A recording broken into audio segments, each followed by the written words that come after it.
Hello, Rob Van here. Today we're looking at media industries, and we're particularly looking at the theories of James Curran and Gene Seaton, and David Hesmondhalgh.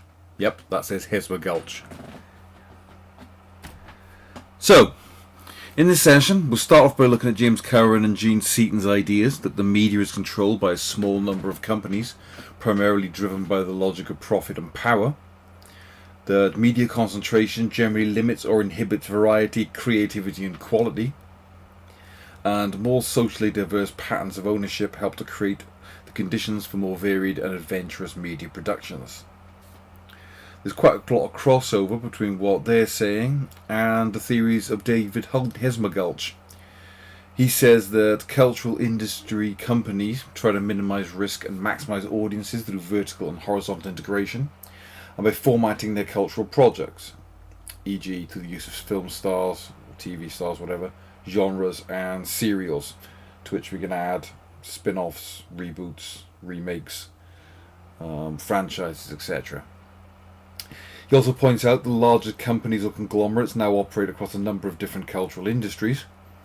The radical potential of the internet is being contained to some extent by the partial incorporation into large profit-orientated set of cultural industries. Well, what does all this mean?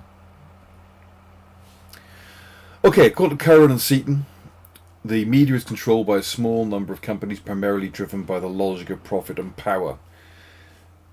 The media is not in the business of creating art. It's in the creation of profit and the manipulation of power. About getting people to do what you want them to. About manipulating audiences. That could simply be just in terms of buying stuff so that the people who own the companies can get richer and richer. Or it could be, to the extent of manipulating elections so you can control who's in charge of the government. David Hesmondhalgh went on to say that the largest companies and conglomerates now operate across a number of different cultural industries. In other words, companies are diversified. They are cross-media conglomerates, by which we mean they don't just make one kind of media, they're involved in the production of all sorts of different things. To the extent that today there are 6 transnational cross-media conglomerates that own most of the world's media. By transnational, we mean that they transcend national borders. Whilst many of these companies might be based in America, they are international, they have branches all over the world. They don't just stick to one kind of media, they will operate across a number of them. They will have, obviously, an internet presence. They will have their own websites, for example, their own social media. But they will, they may operate in television, film, publishing, music, video games, across multiple different kinds of media platforms. The big 6 are as follows. Number 1. Biggest media conglomerate is Aol Time Warner. This is a merger of Time Magazine's Warner Brothers Film and Television and America Online, an early internet provider. We're talking Warner Brothers Films and Animation.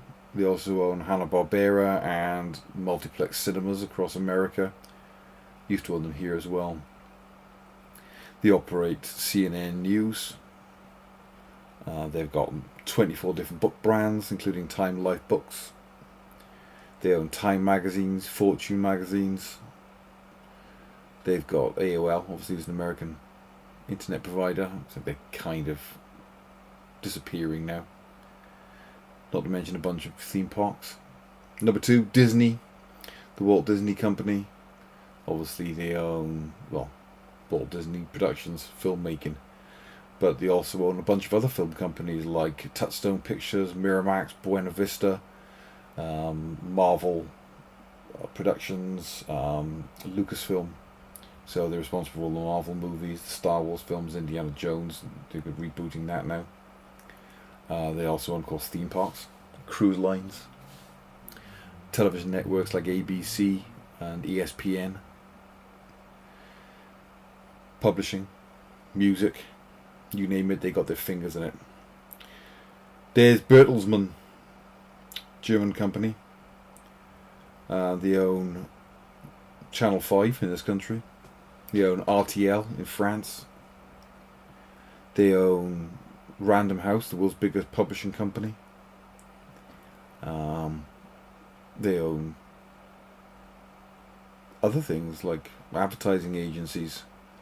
They own Barnes & Noble Books, Lycos web portal, Bertelsmann Music Group, one of the world's biggest music labels. Number 4 is Viacom. They own Paramount Pictures, United Cinemas International. They used to own Blockbuster Videos. They own CBS Television America, MTV, VH1, Nickelodeon. Loads and loads of TV channels. And number 5 is News Corp, owned by Rupert Murdoch. You may have heard of. In this country, he owns Sky Television, well, a large chunk of Sky Television, not all of it, but a large chunk of it. He wants to try and take over all of it. He owns 21st Century Fox, as is now known, so that's 20th Century Fox Films, Fox Television. He owns HarperCollins Publishing, a bunch of newspapers like the New York Post, the Times newspaper, the Sun newspaper in this country, Daily Telegraph in Australia, the Australian, a bunch of other ones across Southeast Asia and Australasia. He owns the Australian National Rugby League, the LA Dodgers baseball team, a bunch of UK football clubs, owns Fox TV, again, like I said, so massive, massive company. That's probably the most relevant one to the UK. Of course, we have things like public service broadcasters too, like the BBC, who are one of the biggest conglomerates in Europe for media, but owned by the government essentially, so doesn't really compare to this lot. That's an awful lot of power to concentrate in the hands of a very small number of extremely wealthy billionaires.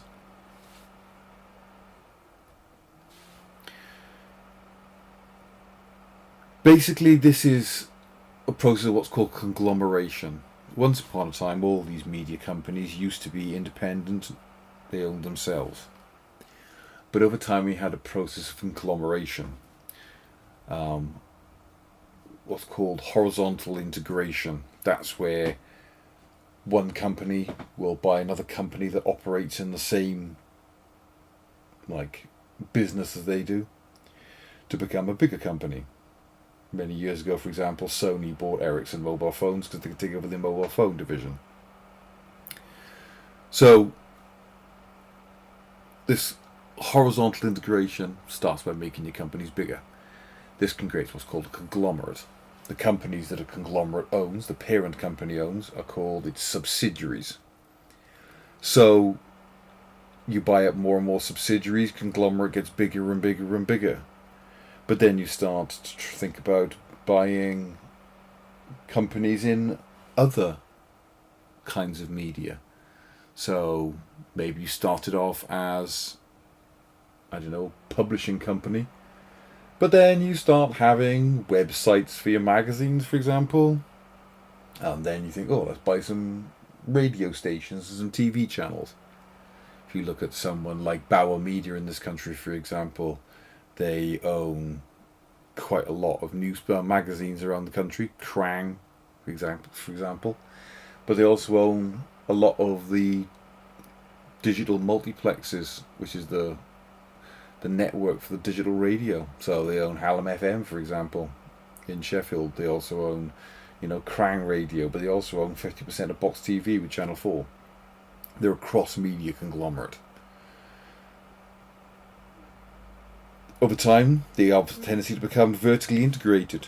Vertical integration means they have the ability not just to make a media product, but also to distribute it and, in many ways, control the consumption of that product as well. Look at someone like Netflix or Amazon Prime. They can make TV shows and then distribute it on their own distribution platform. and control how you watch it, because they own the distribution and the technology to watch it too. That's vertical integration. Also more likely nowadays known as a value chain. So this has problems, of course. Media are loyal to their sponsors, not to the public interest. They're there to make money. They don't care about us. They will do what their sponsors tell them to. For the general public, there are fewer diverse options and voices available. If a very small number of media companies own all the media, then we get a lack of diversity in the voices. Most of our media is owned by people who are extremely right-wing. Rupert Murdoch is extremely, extremely right-wing. There is very little left-wing media. You hear loads of conspiracy theories about left-wing media as nonsense. There isn't any. Or if there is, it's very, very, very rare. I mean, yes, we get newspapers in this country, like The Guardian is quite left-wing, but it doesn't compare with the readership of The Times and The Sun, both of which are very right-wing, or The Daily Mail. So, this tiny number of companies ends up representing the interests of a minority elite who are out to control us all for their benefit. If you are a minority,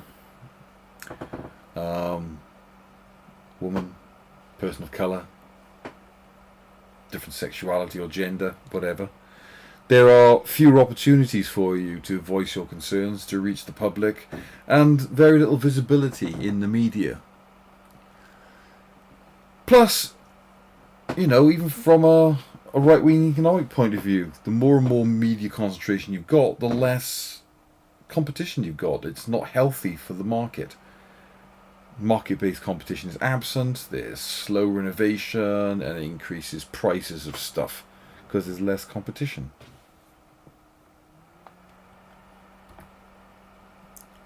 So, as Curran and Seaton said, media concentration generally limits or inhibits variety, creativity, and quality. David Hesmondhalgh goes on to say that radical potential of the internet, for example, has been contained to some extent by its partial incorporation into a large profit-orientated set of cultural industries. Back when the internet was starting to become something the general public actually had access to in the mid-1990s, there were a lot of techno-utopian ideas kicking about how the internet was going to set us all free, and how, you know, it allowed everybody to have a voice and it was impossible to censor and all this kind of stuff. Didn't really work out like that though, did it? As more and more the major conglomerates started to take over the internet.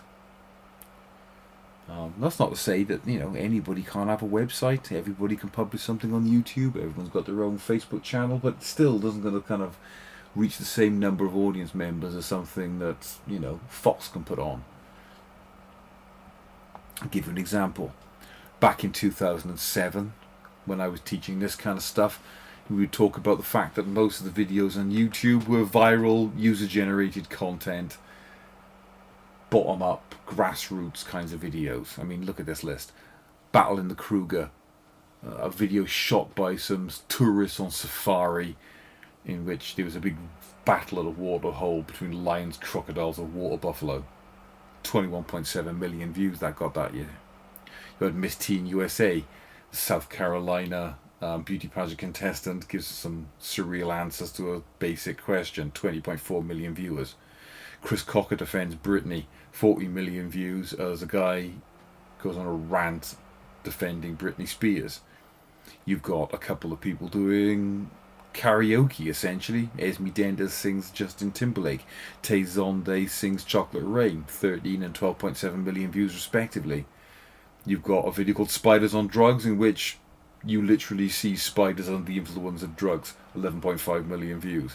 Thriller in Manila, a bunch of Filipino prisoners reenact Michael Jackson's Thriller video, 10 million views. 9.3 million people watching otters holding hands. 7.4 million viewers watch a cat play the piano. 4.4 million views of Obama Girl, a girl who did a song about how much she loved Barack Obama. None of this is, well, very little of this anyway, is made by mainstream media outlets. It's all user-generated content. Look at the list now. 2017 list of the most watched YouTube videos of all time. Every single one of them is a pop song, a pop video, made by a massive media conglomerate. And look at the viewing figures. Dispatcho, 4.04 billion views. Not million, billion. Then we've got Wiz Khalifa, we've got Psy with Gangnam Style, we've got Justin Bieber, Mark Ronson, Bruno Mars. You know, Masha the Bear, Recipe for Disaster. That's a kid's cartoon from Russia. That's basically television babysitting in it. But look at it, Ed Sheeran, Taylor Swift, Enrique Iglesias, Maroon 5. Bland, god-awful pop. Essentially. Billions and billions of views. Where's the Charlie Bit My Finger on that list? All that stuff disappeared now. It's still on YouTube, but who's watching it? So, as we can see, media concentration generally limits or inhibits variety, creativity, and quality. There's very little, variety in that list from YouTube, is it?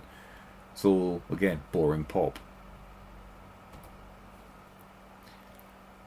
But the more problem is, again, it's putting too much power into the hands of too few people. This is a major threat to our democracy. If everything we see, hear, and read is controlled by a tiny number of voices, then it's going to affect the way we see the world. Seriously, they've got a couple of links down here. Go and check them out. Right? The Great British Brexit Robbery is quite a long article, but it's terrifying about how basically a small cabal of people used social media to influence both Brexit and the US general election that got Trump elected. When you read it, it's horrifying. Right? They are, we are manipulated by our exceptionally right-wing press in this country. Luckily, our TV news has to be by law a little bit unbiased. But they don't have that in America. I mean, try watching Fox News.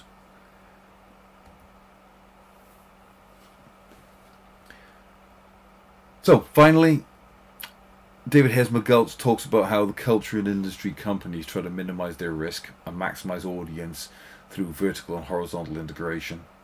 By formatting their cultural products, they use stars, genres, and serials, i.e. reboot, spin-offs, franchises nowadays, in order to make their products as popular as humanly possible. What do we mean? Look at this. This is Disney. Alright? Disney Corporation, that's the kind of the parent company. But look at the kinds of things they own. Right, we've got Studio Entertainment. This is the film divisions. They've got Walt Disney Motion Pictures. They make the live-action movies. They've got Marvel Studios, who make the Marvel movies. Lucasfilm, the Star Wars, and soon the spin-offs of Indiana Jones. We've got Walt Disney Animation Studios, Frozen, Big Hero 6, and the like. They own Pixar, which does stuff like Inside Out and Toy Story. They own Touchstone Pictures, which does live-action stuff. They also own Disney Theatrical Group, which has got Disney Theatrical Productions, like the stage version of Lion King, Disney on Ice, for example, Frozen, obviously. Spin-offs of that include the Disney Music Group, Walt Disney Records, Hollywood Records, Disney Music Publishing. They own consumer products, so we're looking at things like Disney Licensing, where they will license Disney products to companies that make toys, for example. We've got Disney Publishing Worldwide, which does books. We've got Disney Stores, of course, which sell merchandise for Disney. We've got their interactive divisions like Disney.com, Disney Infinity, and Maker Studios. We've got their parks and resorts, Disneyland and Disney World, and Disney Cruise Lines. Then we've got the media networks, Disney ABC Television Group, which is ABC Television, ABC News, ABC Family, ABC-owned television stations across America. We've got Disney channels like Disney Junior and Disney XO. And then we've got their video on demand services like Hulu, Fusion, A&E Network, and the new Disney, was it Disney Life? Can't remember, anyway, whatever it is. But they also own ESPN, sports networks. So, they are horizontally integrated, right? Studio Entertainment owns all sorts of different film production companies. These all produce films, right? But they're also vertically integrated. So, for example, Walt Disney Motion Pictures distribute the Star Wars films. So, you'll get, Disney logos in front of Marvel movies, for example. Because Disney distributed it, Marvel made it. Still owned by the same company, though. They are also a cross-media company, right? Cross-media conglomerate. They own television, they own video on demand, they own internet and video games, they own music companies, they own publishing companies. There's all sorts of different media involved there. Why does this happen? Because it allows for cross-platform integration and it allows for synergy. Synergy is a word that means work together. In other words, the different divisions of Disney can all work together to cross-promote their products. So, for example, Lucasfilm bring out a film like Star Wars Force Awakens. That's distributed by Walt Disney Motion Pictures. Disney.com will do Star Wars games. Disney Infinity will have a games bundle. Maker Studios will do things like Star Wars Commander. They will license the Star Wars name out to different companies to make video games and action figures and toys. Look at Disney Lego, for example. Star Wars Lego, stuff like that. You've got, Walt Disney Records will do the soundtrack to the movie. Walt Disney Publishing will publish a novelization. Marvel Comics can do a Star Wars comic adaptation. The Disney Store will sell all the merchandising. And the adverts for the movies can be played on their TV channels. They even do Star Wars Day at Sea on their cruise line, and there'll be Star Wars themed worlds at the Disney resorts. This is synergy. It's all about trying to squeeze as much profit out of one brand as humanly possible. This is why conglomerates exist. Profit. The result at the moment, however, is that the media landscape is becoming increasingly homogenized. Seriously, look at what's in our cinemas at the moment. Reboots, sequels, franchise movies, genre movies that are becoming more and more formulaic. Film at the moment is becoming very boring. That's not to say that it can't be great. Seriously, go watch Blade Runner 2049 is brilliant, possibly even better than the original. But that's a rarity. Most of these films are just cookie cutter, boring stuff. Why? Because they're not making art, they're selling stuff. Okay? So essentially, between Curran and Seaton and Hesmondhalgh, we're basically looking at the fact that more and more power and control of the media has been putting in fewer and fewer hands. It means there's far less variety in media products than there once was. The idea that the internet in particular is a grassroots, bottom-up kind of media production and distribution still has some legitimacy, but it's been completely dominated by major media corporations. All of this is very, very worrying. That's some pretty complicated stuff there, and I've tried to condense it into as short a video as possible. I know I'm rambling a little bit. But if you've got any questions, you know where I am. Come and find me. I'll do my best to answer them. More videos will be following. The next one up is going to be about... good question. It will be about media regulation. Sonia Livingston and Peter Lunt. I'll release that later in the week, so keep an eye on your email and on Facebook. Bye for now.